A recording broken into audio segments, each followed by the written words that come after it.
Je vous proposerai aujourd'hui la lecture abrégée de 3 conférences et cours qui portent sur la laïcité et la franc-maçonnerie. Les 3 premiers exposés résultent en fait de cours que j'ai donnés dans le cadre de mon enseignement sous l'intitulé Philosophie et histoire des religions au département pédagogique de la Haute École Bruxelles-Brabant. Le dernier exposé résulte en fait d'un intérêt particulier puisque j'ai enseigné dans l'enseignement libre non confessionnel au siècle passé lorsque j'enseignais dans l'enseignement secondaire. Les 2 premières conférences portent directement sur la laïcité et les progrès de celle-ci en Belgique au XIXe et au XXe siècle. En effet, la première conférence est un résumé que j'intitule « Enjeux de la laïcité » et qui a servi de prologue au dictionnaire historique de la laïcité en Belgique, publié sous la direction de Paul de Vos et à laquelle j'ai moi-même collaboré, puisque nous étions 2 co-directeurs en réalité. Cet ouvrage a été publié aux éditions Lupire en collaboration avec la Fondation Rationaliste à Bruxelles en 2005. Le deuxième exposé portera sur la séparation de l'Église et de l'État en Belgique pendant la même période, donc l'époque contemporaine. Le troisième exposé, lui, concernera les aspects philosophiques de la franc-maçonnerie au XIXe et au XXe siècle, toujours en Belgique. Et enfin, pour la dernière partie de cette séquence, il sera question de l'enseignement libre non confessionnel, comme j'ai pu le préciser tout à l'heure. Je vous montre donc le dictionnaire historique de la laïcité en Belgique, où j'ai publié ces 3 résumés de cours, et enfin cet article portant sur l'enseignement libre non confessionnel.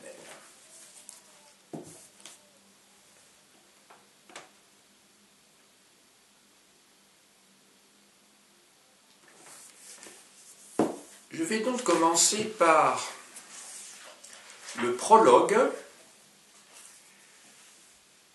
que j'ai intitulé « Enjeux de la laïcité ». La laïcité est au devant de l'actualité. Citons le projet abandonné d'inclure l'héritage chrétien dans le préambule de la Constitution européenne et la mise en application en France de la loi interdisant les signes philosophiques ou politiques ostentatoires à l'école. Ou encore la directive prohibant le port d'insignes religieux dans l'armée indienne. Enfin, en 2005, on a fêté l'anniversaire du centenaire de la loi de séparation des églises et de l'État en France. Je le répète, bien entendu, ici il s'agit de la lecture de contributions qui ont été publiées il y a donc 12 ans. Le terme laïcité apparaît pour la première fois dans le supplément du Littré, puis dans le Larousse, en 1871. Il faut distinguer les aspects politiques et philosophiques qu'il recouvre. Pour Guy Archer, la laïcité est un système tel que le juste doit être pensé indépendamment des biens, des morales des uns et des autres. En plus, le juste doit prévaloir sur le bien.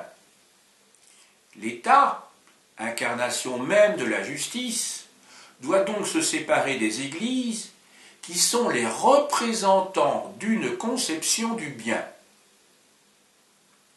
De fait, le cléricalisme, au sens large, est la prétention à exercer un pouvoir qui est légitimé par la détention d'un prétendu savoir. Originellement, la laïcité est donc anticléricale au sens premier du terme, en tant qu'ambition du pouvoir sur toute la société.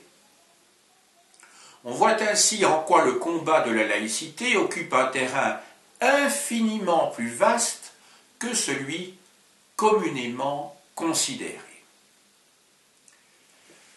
Sortir de la religion, c'est sortir d'un monde où la religion est structurante. Dans les sociétés passées, la religion faisait partie intégrante du fonctionnement social.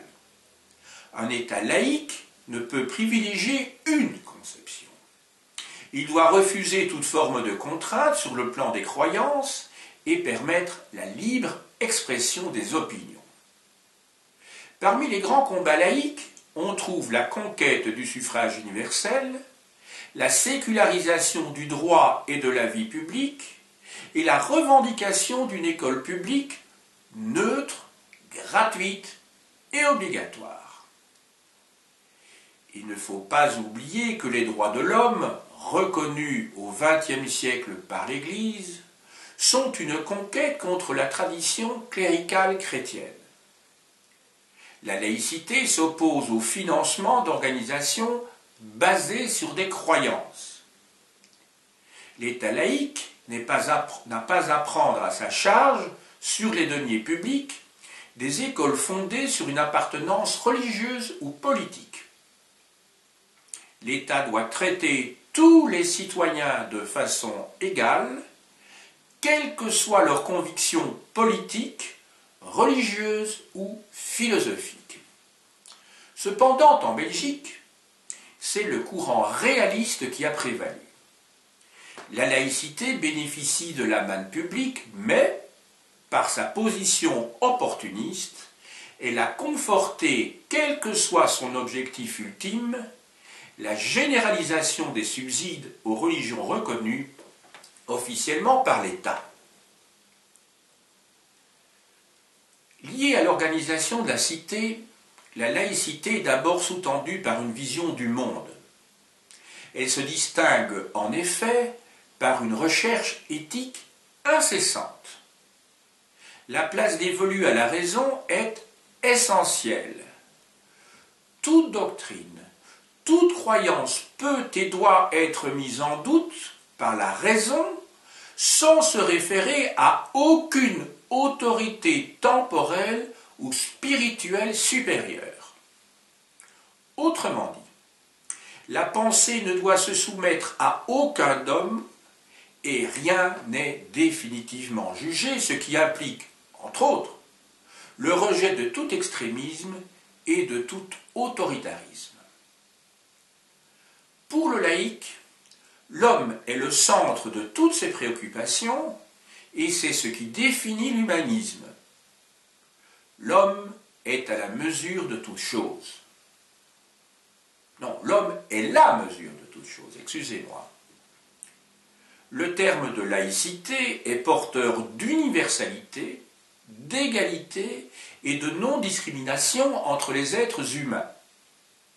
Les valeurs laïques reposent sur le libre examen, la tolérance, l'émancipation et la responsabilité, la solidarité, la démocratie et les droits de l'homme. La laïcité est donc un facteur de paix entre les personnes de confession ou de conviction différentes. Comment concevoir l'école au départ de l'idéal laïque? Comme un lieu de brassage et de confrontation entre les membres d'une société. Elle donne à chacun les moyens de forger son sens critique et de porter un jugement personnel. Les programmes d'enseignement doivent être indépendants de toute allégeance.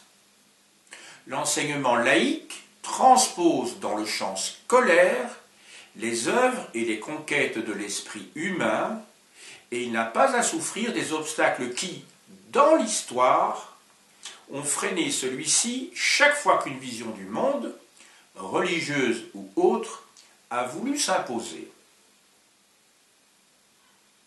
L'école laïque ne peut transiger avec les exigences du vrai, mais doit être neutre en matière de croyance, comme l'écrit en substance Henri Pénat-Ruiz. Que conclure? Les croyances se muent actuellement en identité, ce qui constitue une autre manière de les habiter intérieurement et de les revendiquer extérieurement. C'est le propos de Marcel Gauchet.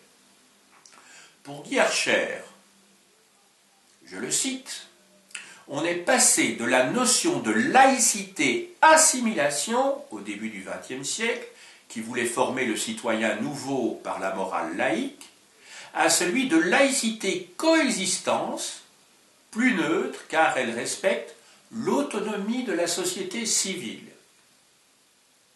Cette dernière est une laïcité d'intégration. Elle accueille le fait social et se nourrit des différences. » Fin de citation. Quant à Étienne Balibar, en 1991, il estimait que la seule politique d'avenir de la laïcité consiste à se spécialiser dans, je le cite, la multiplication des formes de communication transcommunautaire et à mettre en évidence les intérêts collectifs qui sont irréductibles à des identités. Fin de citation. Je passe maintenant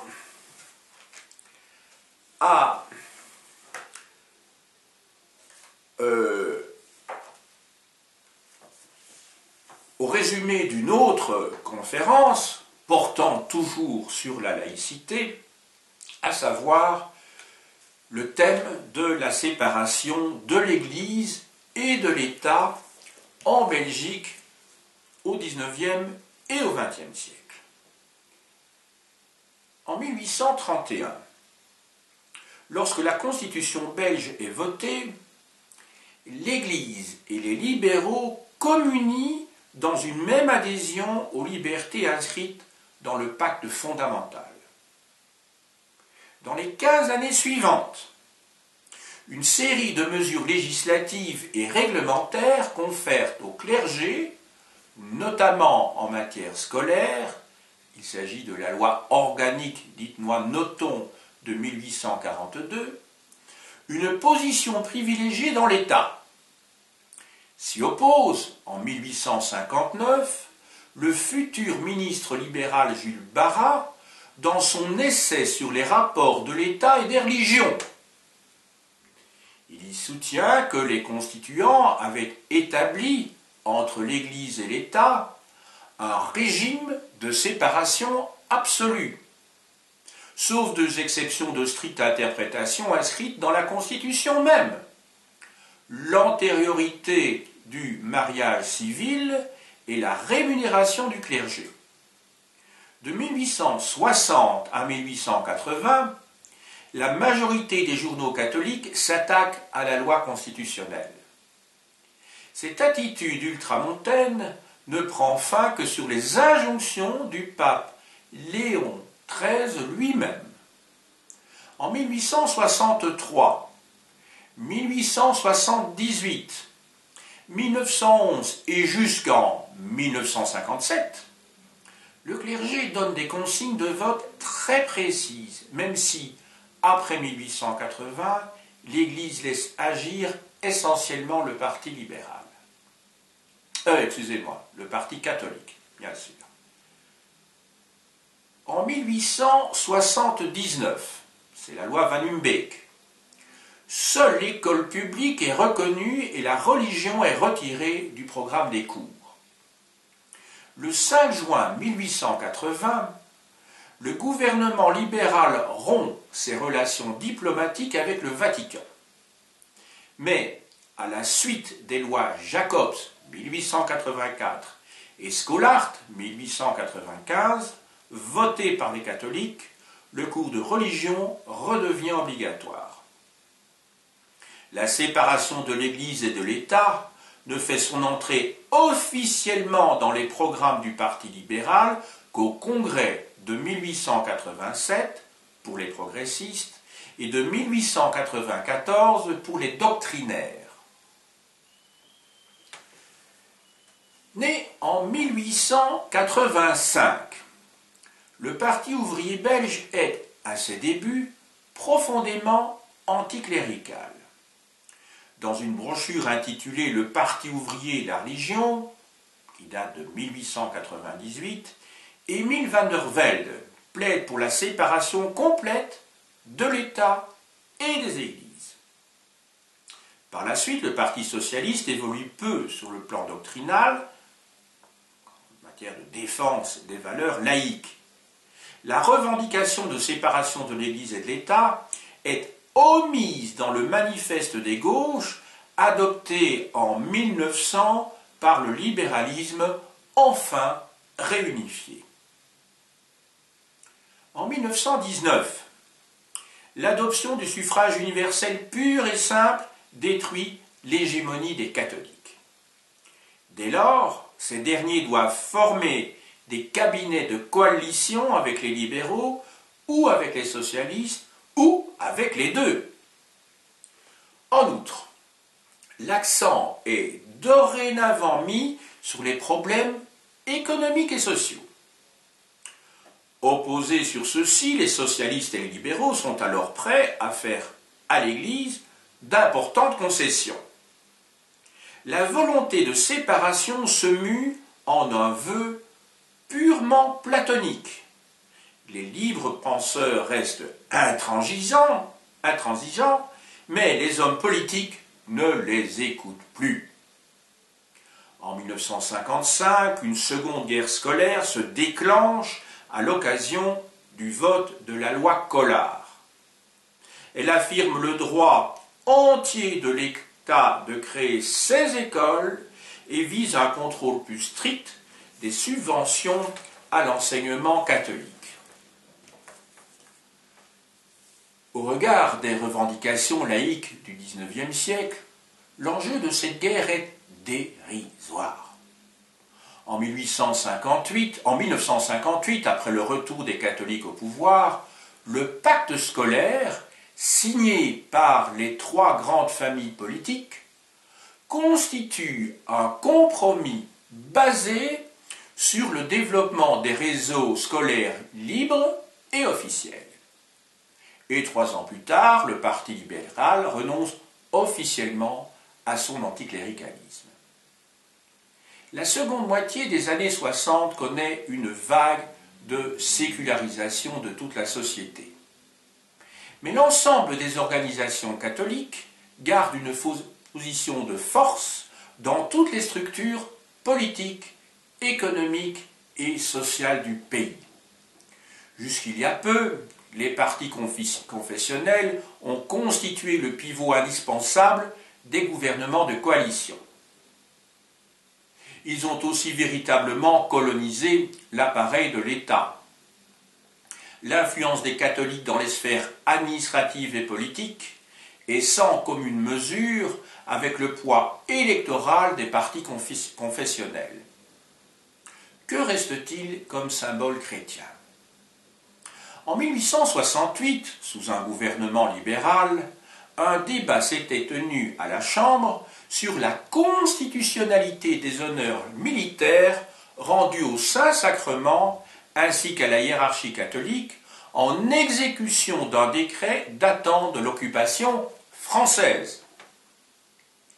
Récemment, en mars 2001, une première mouture d'une nouvelle liste protocolaire des préséances reléguait le cardinal primat de Belgique de la première à la 40e place. Ce projet a été refusé en Conseil des ministres.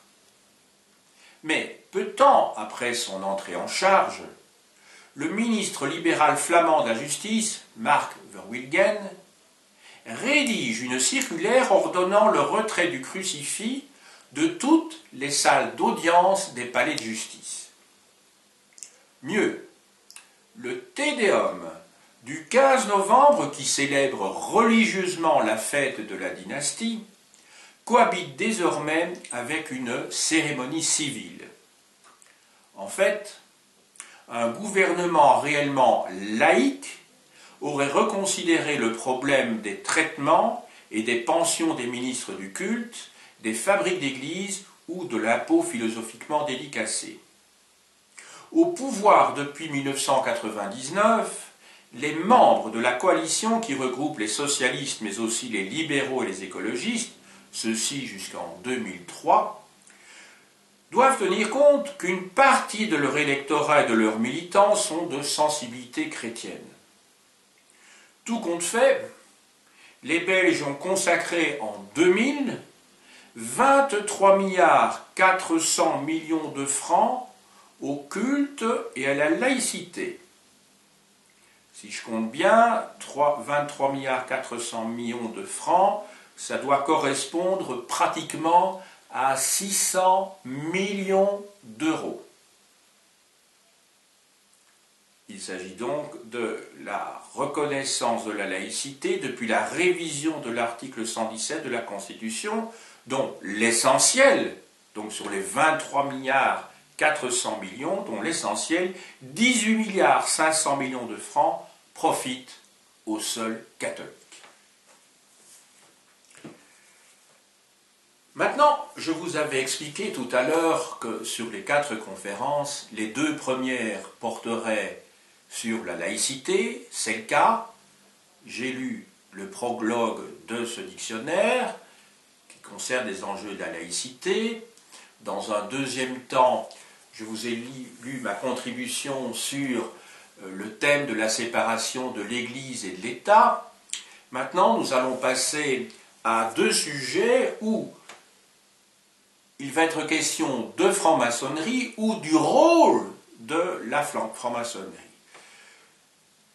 Le premier exposé porte, comme je l'annonçais dans mon introduction, sur les aspects philosophiques de la franc-maçonnerie en Belgique au XIXe et au XXe siècle, tandis que la deuxième conférence, si vous voulez, va porter sur l'enseignement libre non confessionnel. Je commence donc par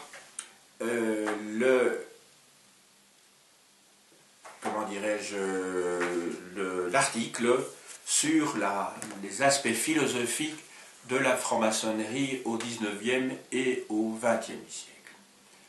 Ce qui permet d'ailleurs d'avoir un historique de l'organisation de la maçonnerie en Belgique.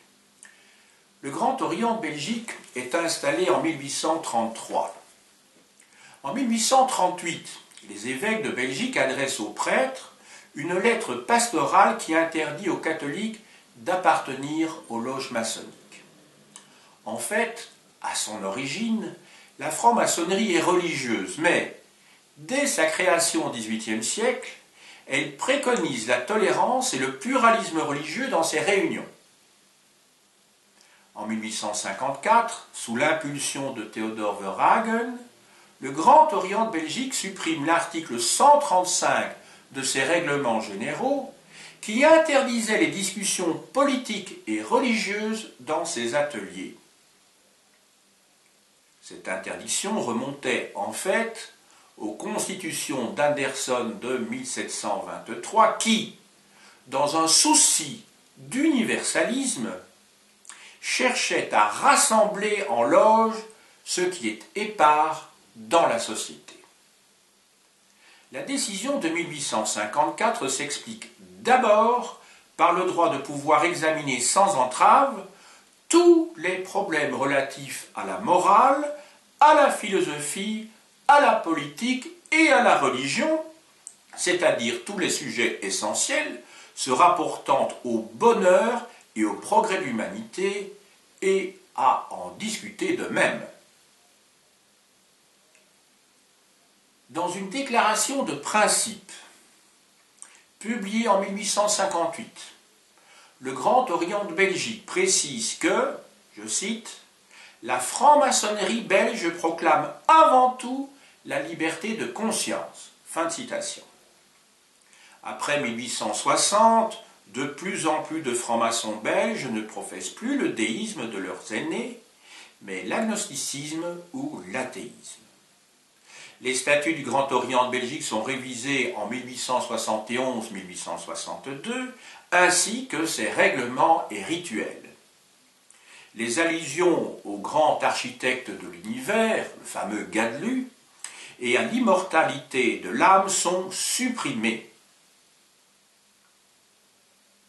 Toutefois, chaque loge est autorisée à les maintenir si elle le souhaite. Dorénavant, l'accent est mis sur le fait que la franc-maçonnerie ne formule ni n'invoque aucun dogme. Afin d'assurer la sérénité des débats et la liberté individuelle, le Grand Orient de Belgique décide, en 1894, que les discussions politiques et religieuses ne pourront plus être suivies de vote.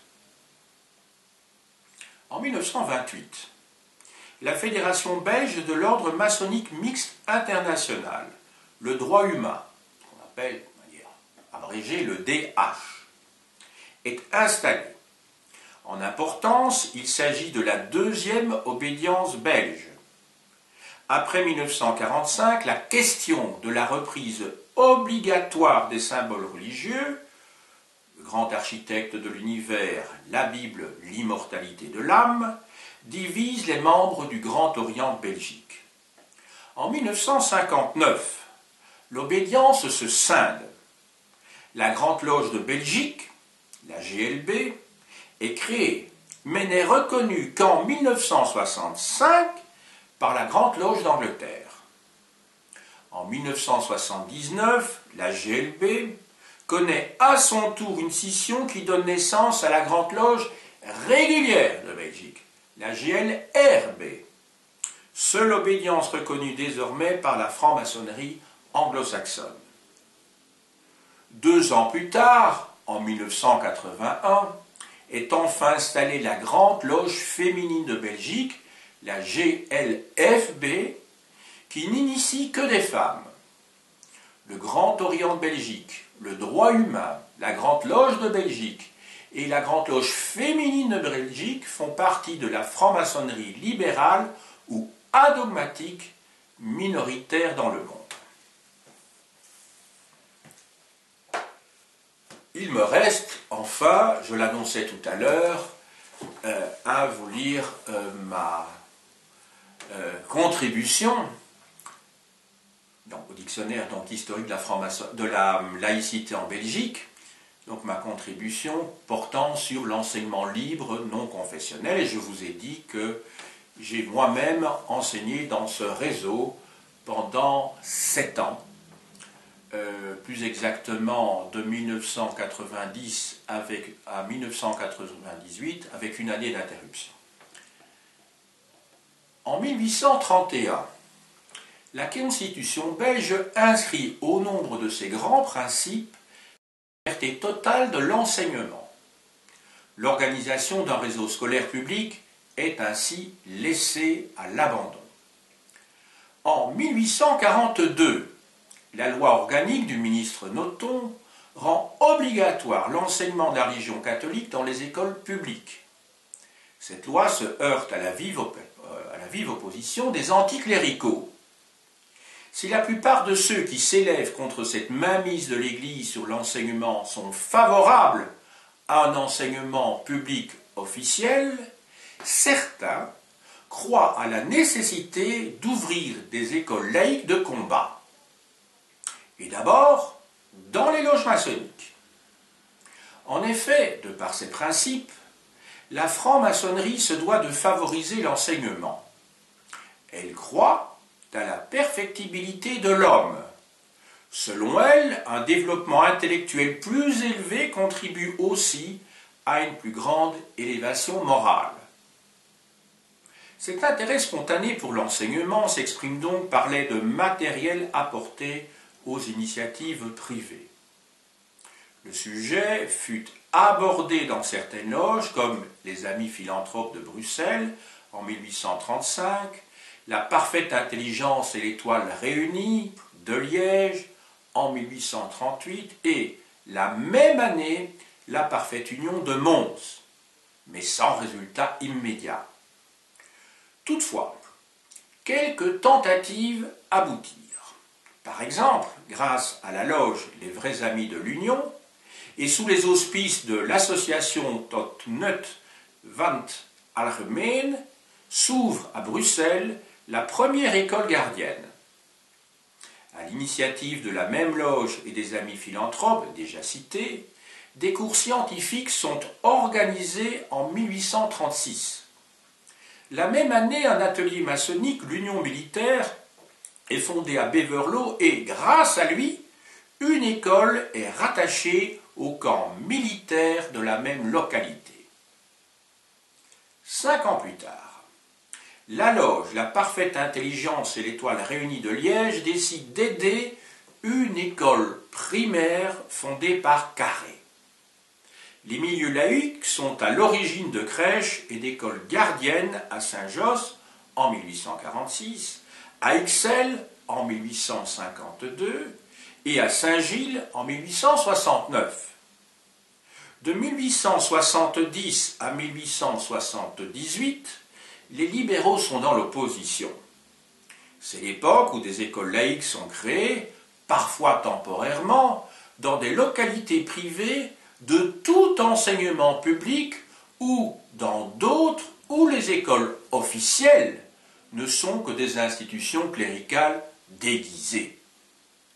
C'est le cas à Lost, à Ath, à Frameries en 1872 et à Audenarde en 1876.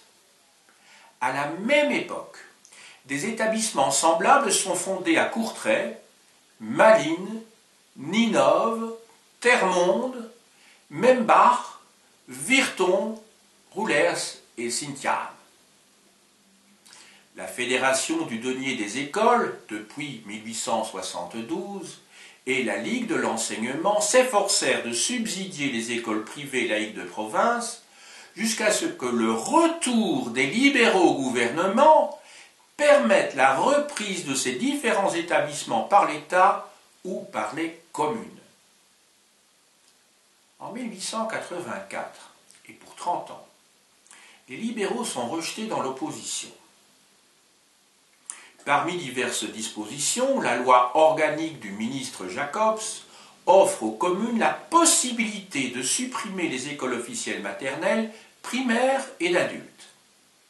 Dès lors, on rouvre des écoles libres laïques un peu partout, à Namur, Gramont, Ninove, Saint-Nicolas-Oise, Renay, Heys-sur-Mer, Bruges, Mont-Saint-Amand, Biévenne, Tourbe, Leroux, Nederbrakel, Restel-sur-Meerhout, Tamines, Villers-Latour, Civry, Failly-sur-Arre, La Vacherie, Grandvoire, Watermal-Boisfort, Courtrai, Roulers et La Panne. Rares sont les écoles de cette génération à être vraiment prospères. Mais, depuis plusieurs décennies, des laïcs ont fait des efforts dans une autre direction. Il s'agit d'établissements pilotes pour mener à bien des expériences pédagogiques nouvelles. Vers le milieu du siècle, avec l'aide de francs-maçons, s'ouvre à Ixelles l'Institut Gadja, enseignement secondaire. Ceux-ci sont aussi à l'origine d'une école commerciale et industrielle à Bruxelles et de l'école du travail par l'attrait à Liège, pédagogie inspirée de Fourier. Il faut d'ailleurs noter que des écoles professionnelles pour garçons et pour filles sont souvent au départ d'institutions privées reprises ensuite par les communes. Ont également une origine laïque un certain nombre d'écoles pour handicapés. En 1875 est fondée l'école modèle par la Ligue de l'enseignement. 1907 voit la naissance de l'école de Crolly, où j'ai moi-même enseigné. Primaire donc et secondaire, suivie par celle de l'école Ahmed et de l'école Heureux Enfants. Citons aussi l'école nouvelle à Vierge, 1912, et l'autre école à Woluwe-Saint-Pierre qui pratique la pédagogie Freinet.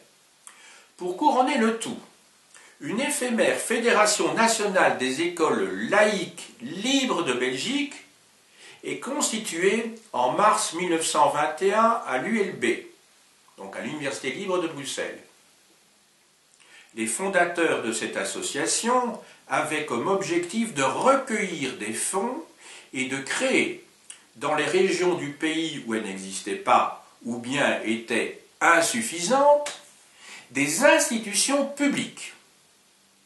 La vision des fondateurs était élitiste.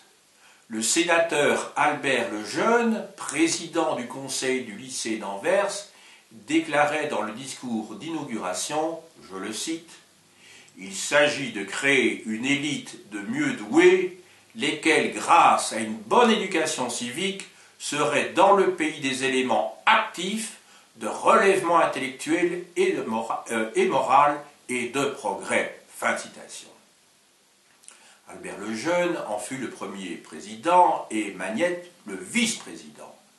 Parmi les fondateurs, on retrouve un représentant de la Ligue de l'enseignement, Schoeren, des représentants des écoles laïques flamandes de Courtrai, Roulers, Gand, La Panne et Anvers. Permettez-moi maintenant de vous montrer, comme à l'habitude, un certain nombre de livres sur les deux thématiques qui sont bien entendu liées, qui ont été traitées aujourd'hui. Tout d'abord sur la laïcité. Le petit Que sais-je de Guy Archer,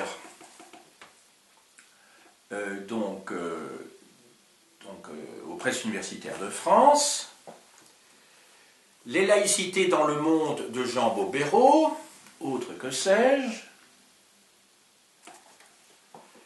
Henri Pénard-Ruiz, Qu'est-ce que la laïcité en folio actuel,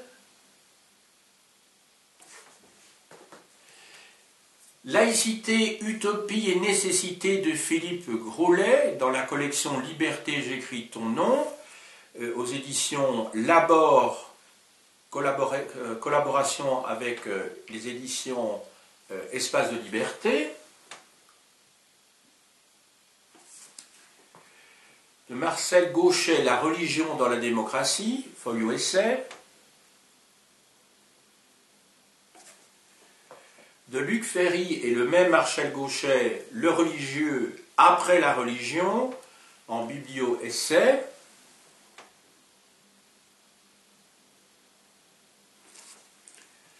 De Nadia Geertz, L'école à l'épreuve du voile, c'est édité par Labor.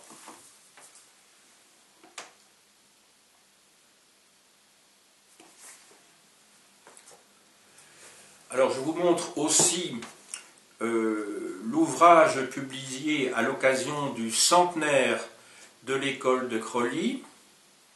École de Crolly 100 ans, 100 ans, donc publié par la Fondation Vie de Crolly.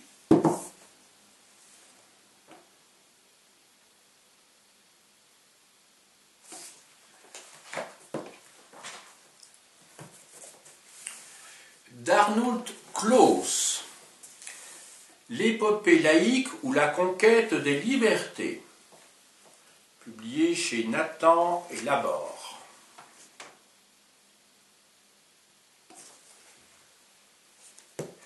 Histoire de la laïcité d'Henri Pénard-Ruiz, en découverte Gallimard. Histoire de la laïcité sous la direction d'Hervé Asquin, aux éditions de l'Université de Bruxelles. Laïcité, classe sociale 1789-1945, en hommage à John Barquier sous la direction d'André Miroir, donc édité par les éditions du Centre d'action laïque. Donc vous y trouverez de nombreuses contributions qui concernent la laïcité, la franc-maçonnerie en Belgique. Alors, les actes du colloque du 10e anniversaire de l'Institut d'histoire du christianisme de l'Université de Bruxelles, édité par Jean Préau, Église et enseignement, édité par l'Université de Bruxelles.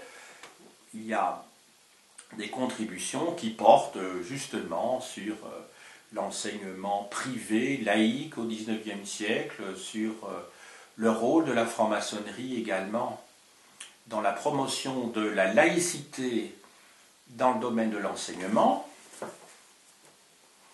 Alors maintenant, nous abordons justement la question de la franc-maçonnerie. Pour commencer, bien entendu, et je voulais citer d'ailleurs les Constitutions d'Anderson, éditées par Daniel Ligou, donc les Constitutions 1723. Alors, deux ouvrages qui ne sont pas vraiment des ouvrages scientifiques, mais qui concernent l'histoire de la franc-maçonnerie en Belgique. J'ai d'ailleurs connu personnellement les deux auteurs. Le premier, Jo Gérard, lorsque je voulais me destiner à des études d'histoire à l'Université de Bruxelles. J'avais été le rencontrer près de la place Fernand Koch à Ixelles pour me donner un certain nombre de conseils. Donc, Jo Gérard, La franc-maçonnerie en Belgique, édition Collet, donc j'avais 17 ans à l'époque. C'est un historien qui est mal considéré par les historiens de métier, bien qu'il ait lui-même une formation de médiéviste à l'université de Louvain. Alors, Joël Harvel, que j'ai très bien connu, en fait il s'agit du pseudonyme de Léon Verlet, on voit qu'il s'agit de... ce sont les lettres qui ont été déplacées, donc dans son nom. Histoire de la franc-maçonnerie belge, chez Collet, donc c'est le même éditeur que l'ouvrage de Jo Gérard.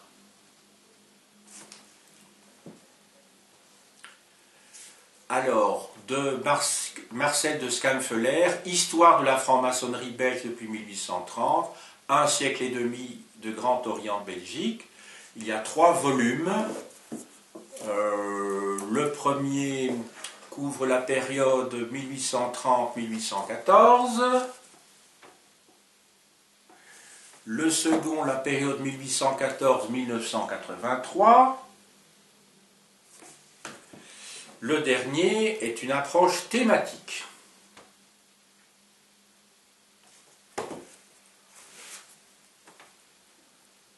Visage de la franc-maçonnerie belge du XVIIIe au XXe siècle, direction Hervé Asquin, édition de l'Université de Bruxelles.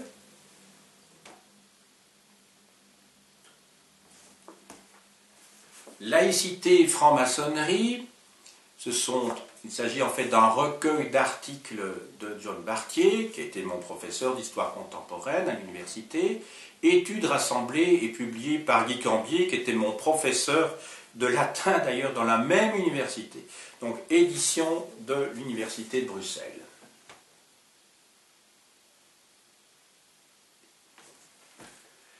Et enfin, un recueil d'articles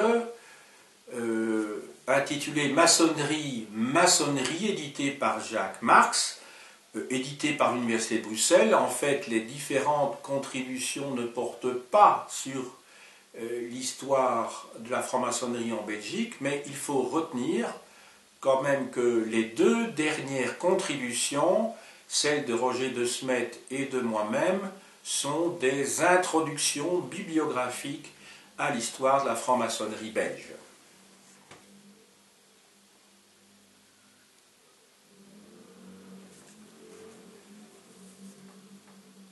j'ai dit